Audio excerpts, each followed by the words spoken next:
여러분, 혹시 류큐 왕국이라고 들어보셨나요? 지금의 오키나와 지역에 있었던 나라인데요. 중국과 일본이라는 두 강대국 사이에 낀 아주 작은 섬나라였어요. 그런데 놀랍게도 무려 270년 동안이나 독자성을 지키면서 번영했거든요. 그 비밀이 뭐였을까요? 바로 오늘 우리가 함께 살펴볼 아주 정교하고 효율적인 통치 시스템에 숨어 있습니다. 자, 그럼 이 질문부터 한번 시작해 볼까요? 중국과 일본이라는 정말 거대한 세력 사이에서 류큐는 대체 어떻게 그렇게 오랫동안 독립을 유지할 수 있었을까요? 이게 그냥 단순히 운이 좋았다고만 할 수 있을까요? 아니면 우리가 아직 모르는 뭔가 특별한 비결이라도 있었던 걸까요? 네, 바로 이겁니다. 그 해답의 열쇠는 효조쇼라고 불리는 통치기구에 있었습니다. 한자로는 평정소라고 쓰는데요. 왕국의 모든 일을 총괄하던 최고 행정기구이자 말 그대로 류큐의 생존 전략 그 자체였던 것이죠. 지금부터 이 효조쇼의 놀라운 구조를 하나씩 파헤쳐 보겠습니다. 이 효조쇼의 가장 큰 특징이 뭐냐면요. 이게 정말 재밌는데 하나의 건물 안에 완전히 독립된 두 개의 공간이 있었다는 점이에요. 바로 우이누우자, 즉 최종 결정권자들이 있는 위층하고 시무누우자, 실무자들이 있는 아래층으로 딱 나뉘어 있었던 거죠. 권력의 분리와 협력이라는 개념이 건물 구조에 그대로 녹아있는 셈입니다. 이 두 공간의 역할은 아주 명확하게 구분됐습니다. 먼저 아래층인 시무누우자에 모인 실무 전문가들이 정책에 대해 깊이 있게 토론해서 안을 만들어요. 그리고 이걸 위층, 우이누우자의 최고 지도부에게 올리면 그들이 최종 결정을 내리는 방식이었죠. 오늘날로 치면 내각 회의실에서 만든 정책을 최고 경영진 회의에서 최종 승인하는 것과 비슷하다고 생각하시면 쉬울 것 같아요. 정말 철저하게 합의를 기반으로 하는 관료 시스템이었던 거죠. 자, 그럼 이제 위층, 우이누우자로 한번 가보시죠. 과연 누가 이 자리에서 류큐 왕국의 운명을 결정하는 중요한 역할을 했을까요? 왕국을 실제로 움직였던 사람들을 만나보겠습니다. 이 상저에는 크게 두 종류의 지도자가 있었습니다. 먼저 섭정은 국왕을 보좌하는 약간은 명예직에 가까운 자리였고 보통 왕족이 맡았습니다. 하지만 진짜 실권은 바로 이 사람들, 삼사관에게 있었어요. 총 3명으로 구성된 오늘날의 국무총리단 같은 막강한 존재들이었죠. 아니 그럼 이렇게 막강한 권력을 가진 총리들은 대체 어떻게 뽑았을까요?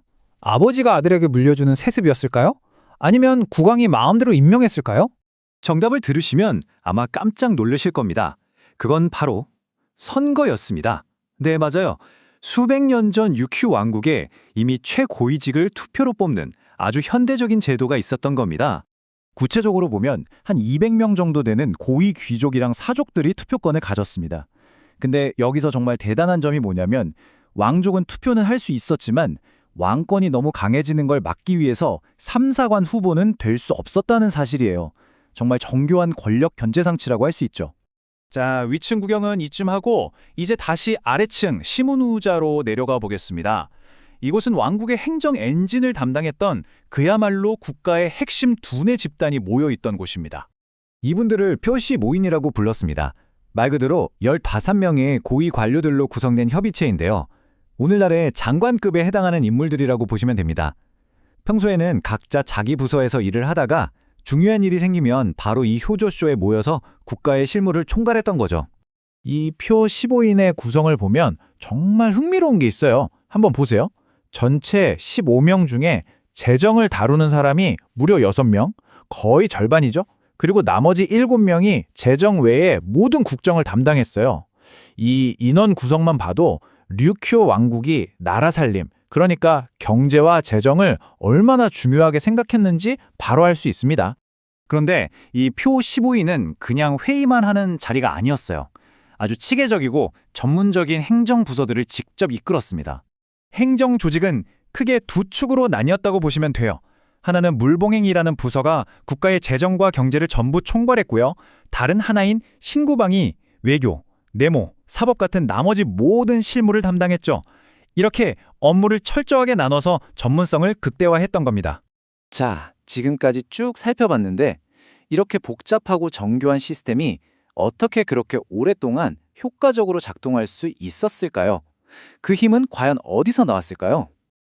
그 비결은 크게 4가지로 정리해 볼 수 있습니다. 첫째, 실무진의 충분한 토론을 거치는 합의제 시스템이었다는 것. 둘째, 선거를 통해서 최고 권력을 견제했다는 점. 셋째, 재정이나 외교 같은 각 분야의 전문성을 아주 높게 유지했다는 것. 그리고 마지막으로 결정하는 사람과 실제 일을 하는 사람의 역할을 명확하게 나눈 것.